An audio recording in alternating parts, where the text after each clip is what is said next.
D-Day for Greece, a €1.6 billion repayment due to the IMF at midnight. Athens says it won't meet the deadline.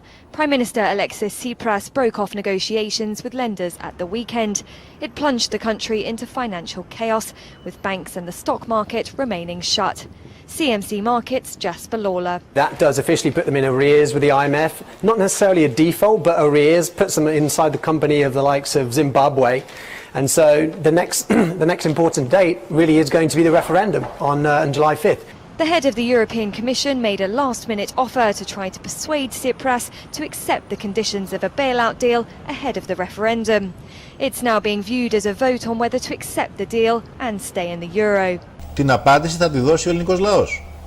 If the Greek people want to proceed with austerity measures in perpetuity, with austerity plans which will leave us unable to lift our heads, to have thousands of young people leaving for abroad, to have high unemployment rates and new programs and loans, if this is their choice, we will respect it, but we will not be the ones to carry it out. The real test could come on July the 20th, when Greece must repay bonds held by the ECB itself. If it defaults on that, the central bank could be forced to pull the plug on the country's ailing banks. But despite the increasing possibility of a Greek exit, European markets seem to be taking it on the chin, with a muted sell-off in morning trade.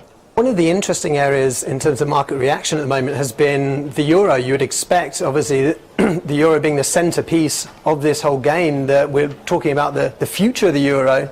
It's actually held up relatively well. And so if you do have European exposure to European equities, obviously you'll be down on that exposure to the equities front at the moment. The majority of Greeks want to stay in the eurozone, and investors are still pinning their hopes on a deal eventually being thrashed out. But one report now puts the prospect of a Grexit at 45%.